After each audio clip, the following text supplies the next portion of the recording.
Leadership is not built overnight. It's built on pillars.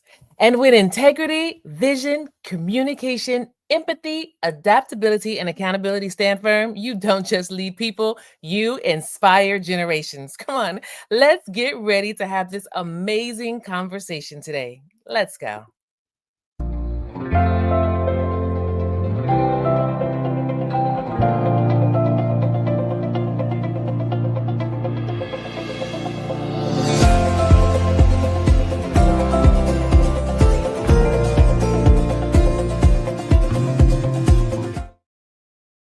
Welcome back to Transformation Station. I'm your host, Adrienne Benson, and today we're diving into a framework that's at the heart of every great leader's journey. That's right. We're talking about the 6 pillars of effective leadership. We know that leadership is not just about titles or positions or power, but it's about building a foundation strong enough to serve, to inspire, and to guide us. That's right, us leaders through every seasons of change. Now, before we get started in this conversation, I want to say thank you to you because you continue to be such an amazing transformation station leadership community. Because of you, today we have 2,460 downloads.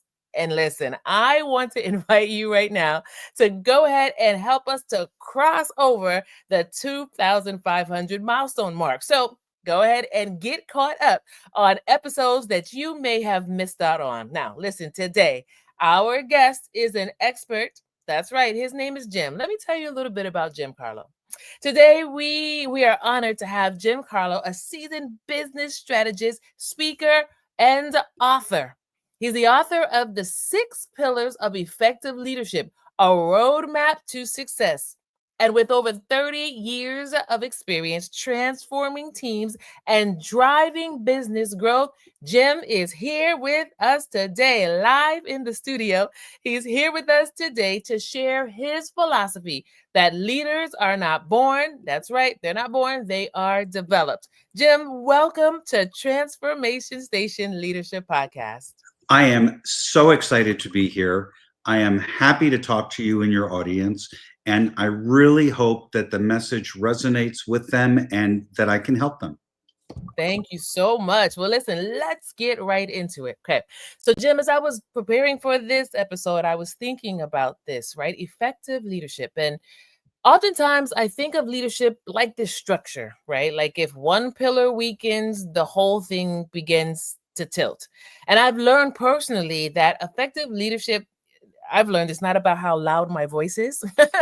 It's about how grounded I am, how grounded my foundation is, right? And so I'm going to ask you this question. The 6 pillars of effective leadership. Like what inspired you to write this? Having mentored people for the last 25 years, I started to think about what can I do to give back to Mhm. everyone who was a great leader of mine that instilled great things in me. And I said, I think I can give back what made me successful. Mhm. And I started to write down all of the characteristics of the people that I've mentored and what they were missing when I first met them. And the list was a little bit longer than I was hoping for. It Mhm. was about 18 items. And I Mhm. said, that's too much to teach people at one time. How do I really refine this? And I Yes. worked hard and I refined it down to 6 that I felt if people could master, they would become the leader that other people would follow. Okay. And that's how I did it. And so the book has been out since January. We have sold close to 2,000 copies. I'm about to launch a coaching program that follows the framework that it will be available for corporations, individuals, or groups of individuals, but to help them instill that framework in what they do. Now, what's interesting is I have actually been invited to a lot of podcasts that are not about leadership Mhm. because these same principles hold up in life. Yes. 1000%. So they're very just transferable and relatable to personal and professional, right? So take us in, Jim. Like tell us briefly about the 6 pillars of effective leadership. Introduce them to us. All right, so let's my number one pillar that is non-negotiable Okay. is integrity. Mm, If you think of a building and you think of that column holding up that center point of the building, it's got to hold the most weight. mm-hmm, If that bends, the structure is destroyed. mm-hmm, The same thing is in leadership. If you're not consistently going down the center of that roadway mm-hmm, and consistently doing things the same way and treating people the same way, regardless of who they are, you will not build trust or a following. If you mm, don't build trust with your employees, you'll not create followers. They will not buy into your vision. And if you tried to show compassion or empathy, they'll view it as fake. So mm-hmm. without integrity, it all falls apart. Yes. Mm-hmm. And and let me tell you how I came about integrity. Yes. I'm an old man, I have to admit. I graduated college in 1983. So Oh, you probably weren't even born yet. I was. I was. But when I graduated college, I did something besides just get a job. Mm-hmm. I ran for a local political office in the town I grew up in, Okay. and I won. I won a city councilman position. And Mm-hmm. shortly after the election, the city manager invited me in to have a chat with him. Mm-hmm. And as I sat with him and we're talking, and I had known him for a while, and he finally said, I asked you here today because I want to ask you a favor.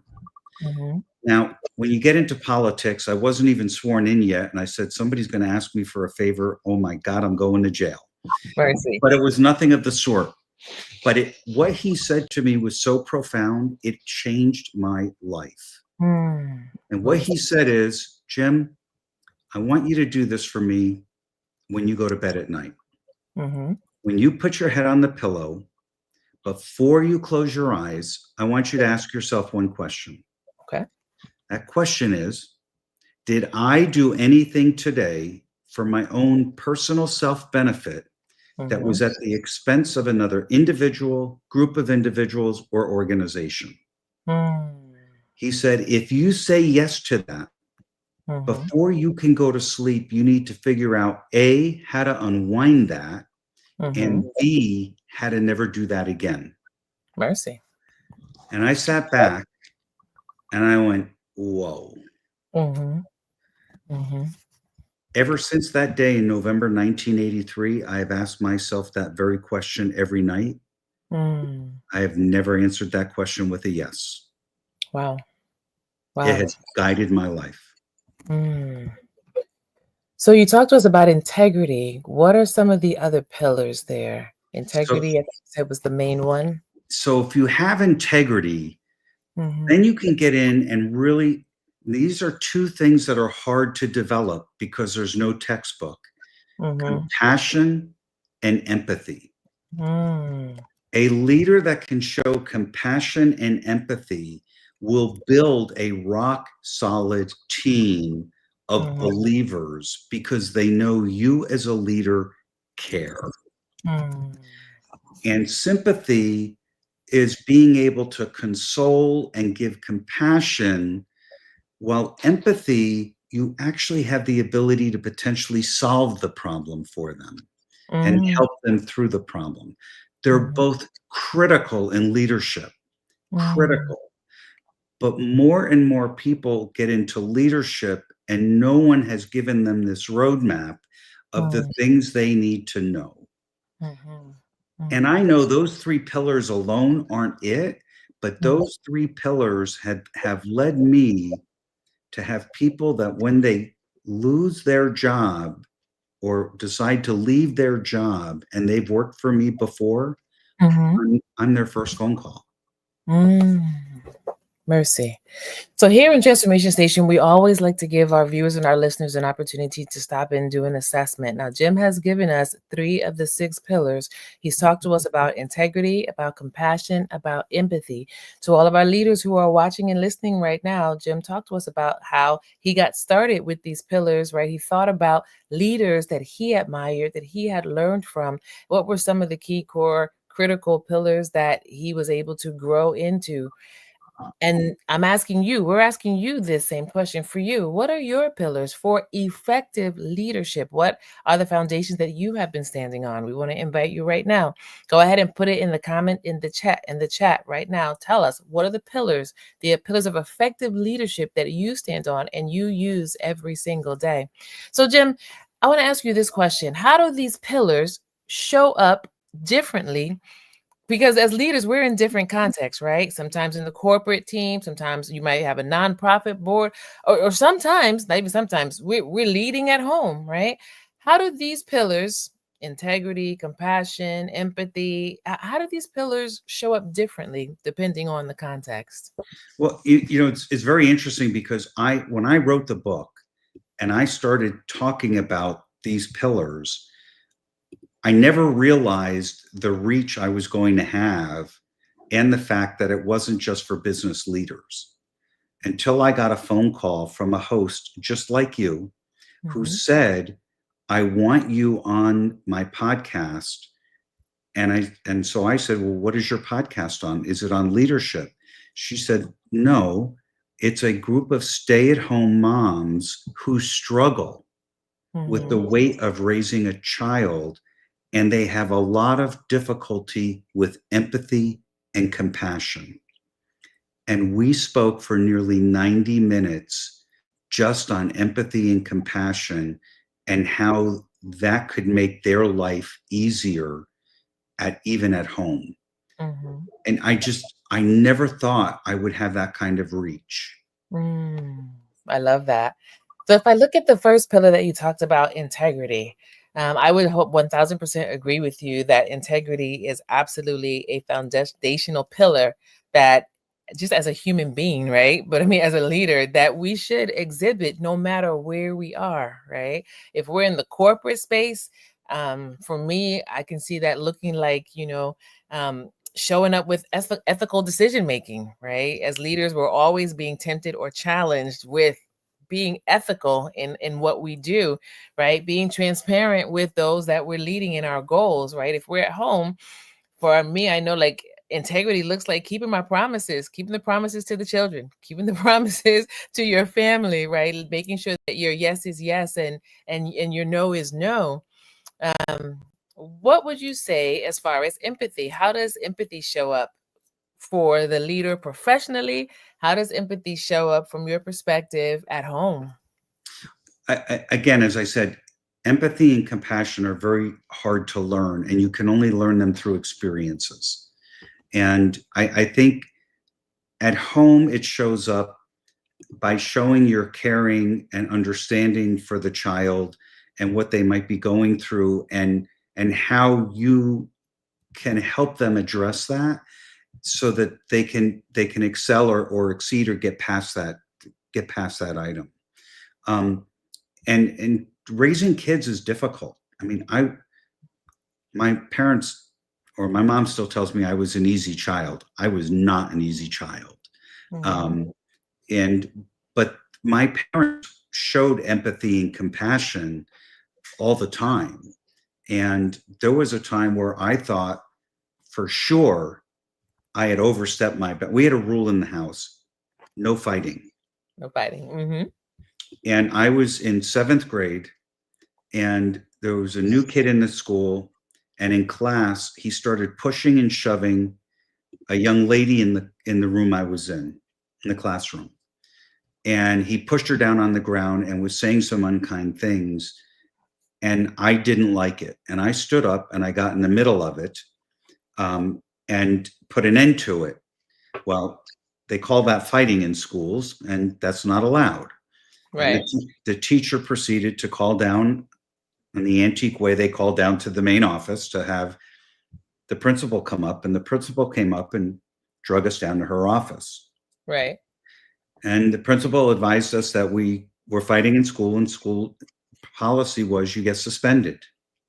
And all of a sudden, I must have turned green in the face because the principal looked at me and just went like that.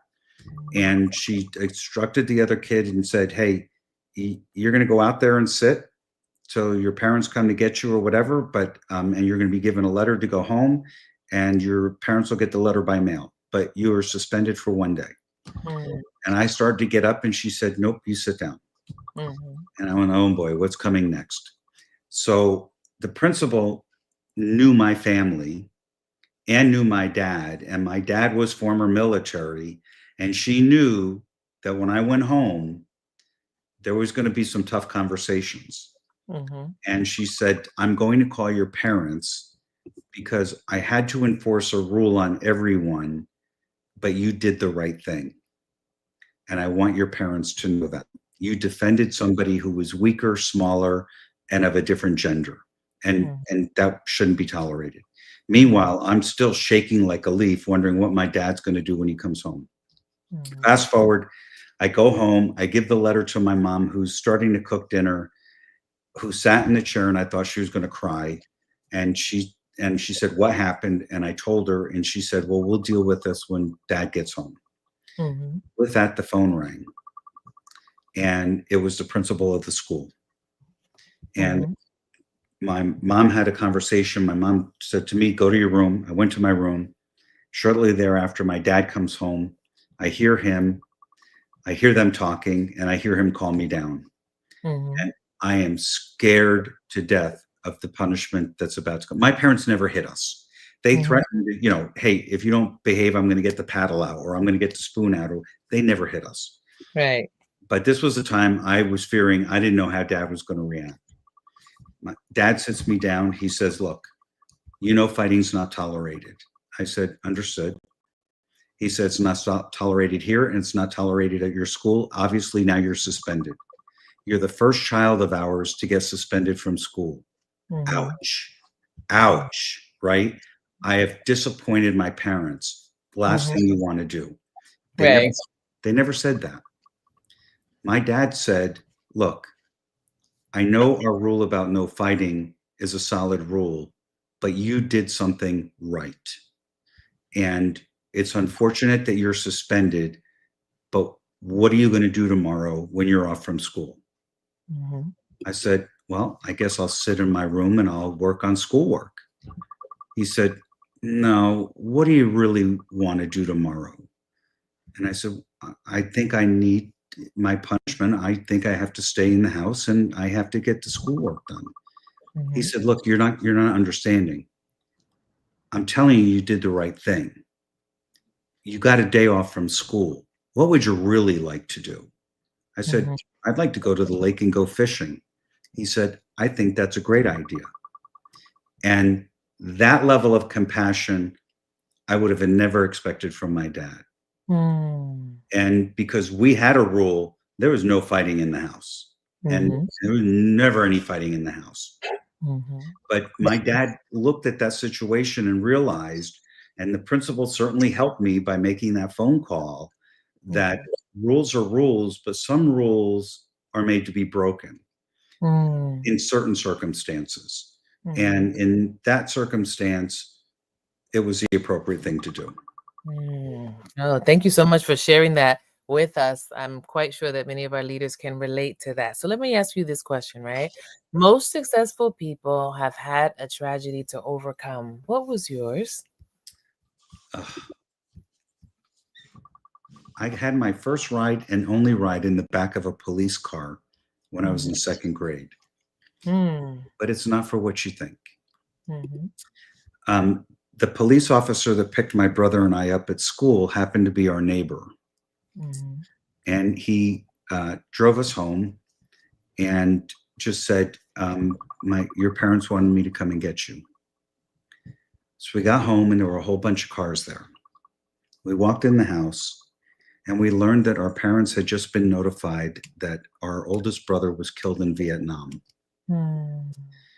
And that devastated the family. And it definitely devastated my dad and definitely led to one of the rules of no fighting in house. Mhm. Um, it was very, very, I think my dad suffered from PTSD as a result. He Mhm. definitely, as he got older, had a lot of anxiety every time he came to visit us Mhm. as adults. He was very emotional and was always afraid that it was the last time he was going to see us. Mhm. Because the last time he saw his oldest son was when we dropped him off at the draft board to get on the bus to go to basic training. Mhm. And the very next day, we went to my sister's college graduation where Lyndon B. Johnson spoke in 1968. Mhm. And this was early 1969. And as we left dropping my brother off, my dad sat in the car and cried. And he had served in the military, and I was in second grade. I didn't understand, and I just said, "Why is Dad crying?" Mhm. My brother sitting next to me said, "You jerk," and I deserved it. He called me a jerk. He said, "He Dad thinks he's not going to see George again," Mhm. and my dad knew. Mhm. Somehow he knew that was going to be the last time he would see him, Mm. and so that was very difficult for the family, most difficult for my parents, and I once said to my mom, "How did you get through it?" Mhm. And she said, "Look, there were nights your dad couldn't sit with us because he was just too upset. But I had 3 young kids I still had to raise, Mhm. and I focused on you 3 kids. Mhm. And I am so glad I have never let my parents down because Mhm. I losing a child, I've never lost a child, but it's I saw how devastating it was to my parents, and I Mhm. would not want anyone to have to ever go through that." Mhm. No, thank you for sharing that with us. And to all of our leaders who are watching, the question was, we were asking, we talked about the fact that successful people have tragedies to overcome. Every single one of us as humans, we all have multiple challenges that we through life will seek to overcome. And we want to, Jim and I want to encourage you, even if right now you are in the midst of a tragedy, we want to encourage you to not give up, to not quit, to find community.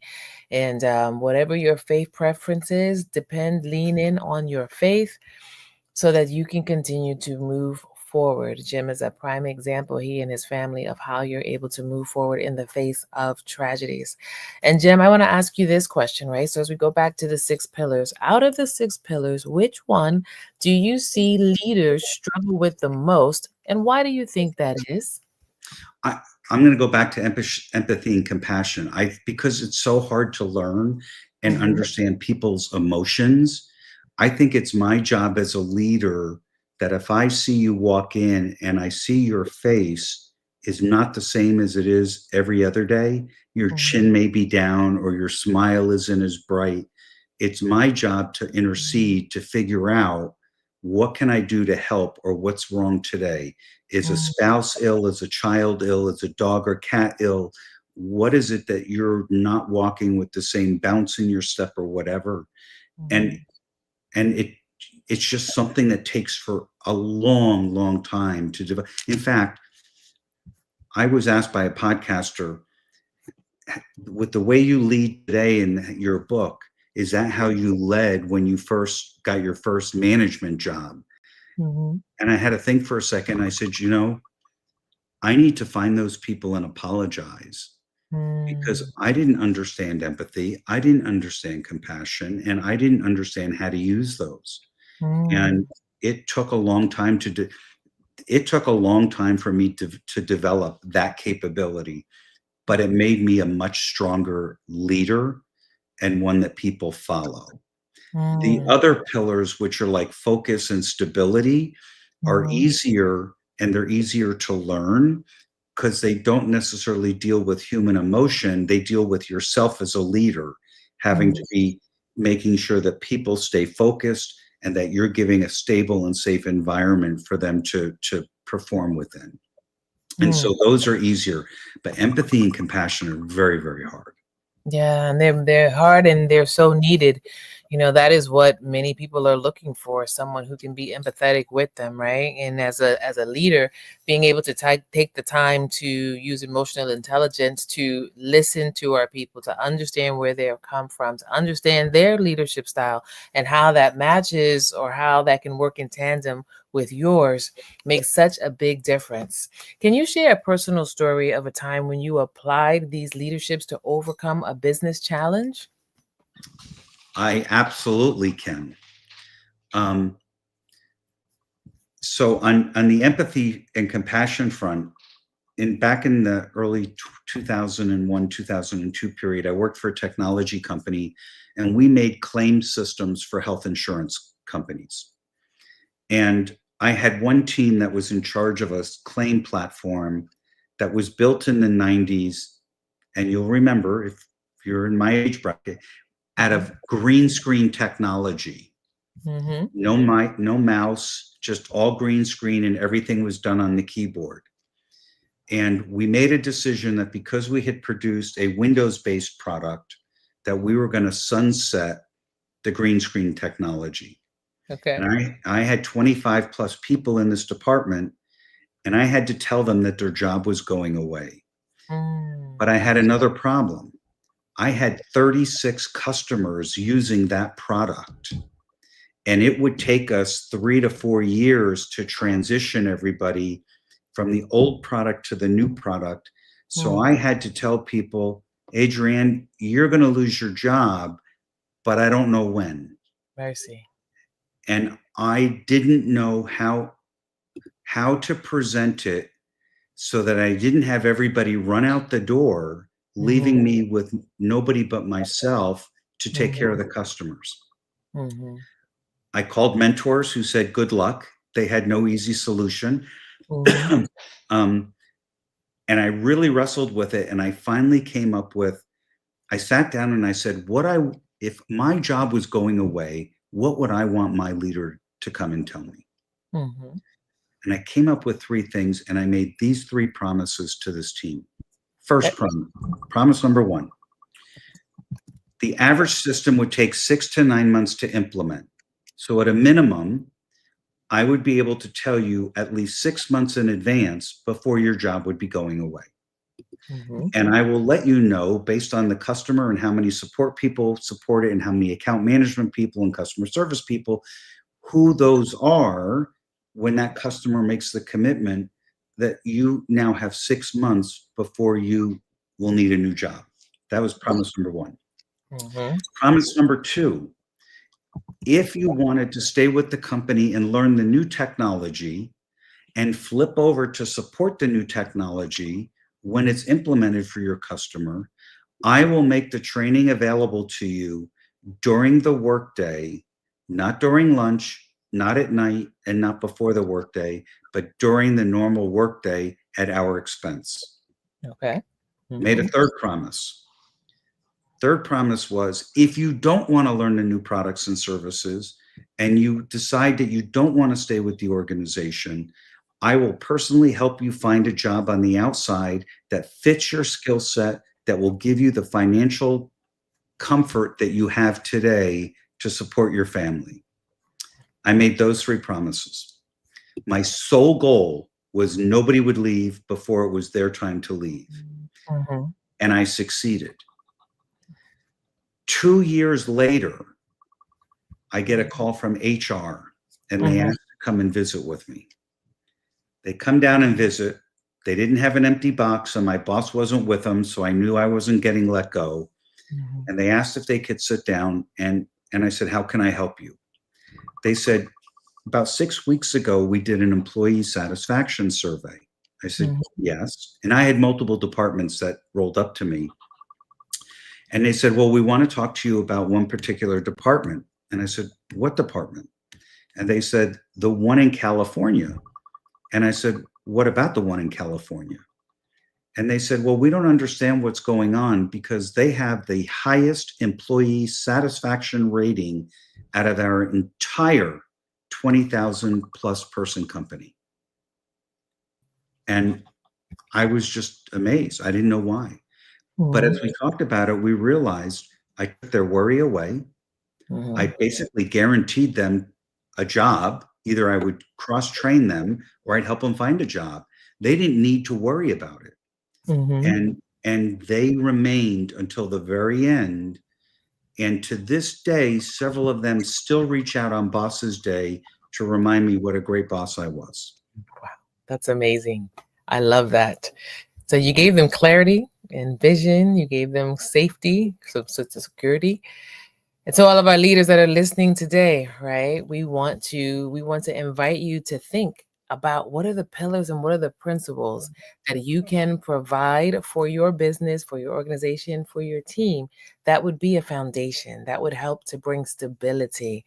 So Jim, as we turn the corner here, I want to ask you this final question.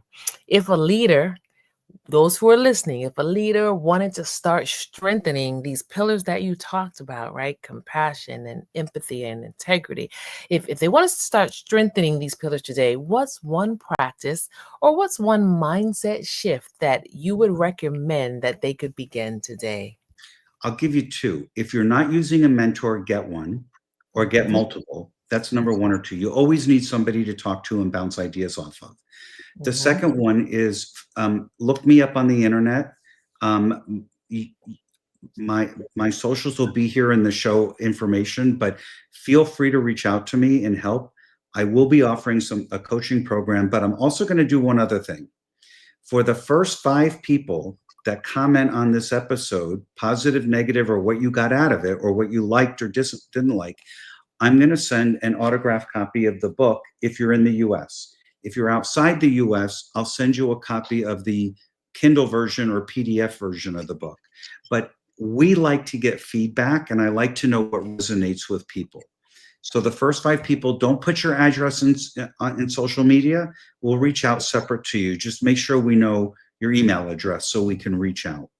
But that's what I would focus on if I was one of your audience members. Fantastic. Well, listen, here in Transformation Station, we love to support our guests and we love resources. So, you heard what Jim said. First 5 people, go ahead, whether it's Facebook, LinkedIn, YouTube, doesn't matter. Go ahead in the comment. We'll make sure to get your email address to Jim so you can get this free resource. And I want to invite you to go ahead, like he said, let him know that you saw or you heard this podcast. Let Jim know what resonated with you. Jim, thank you so much. It has been an honor to have you here with us, talking to us about effective leadership. I have no doubt that you have impacted our community today. Thank you so much for joining us. Well, thank you for having me. This was amazing. Thank you. Absolutely. Thank you. Well, there you have it. Another amazing episode, right? And as we close this conversation today, I want to leave you with this thought. True leadership doesn't begin when we take charge, it begins when we take inventory. Ask yourself, what do I value? How am I living it? And where can I grow? Small steps, that's what we take. Small steps compound into character. Character builds legacy. So until next time, keep leading, keep leading from the inside out with purpose, with clarity, with empathy, with integrity, and with compassion. I'll see you soon.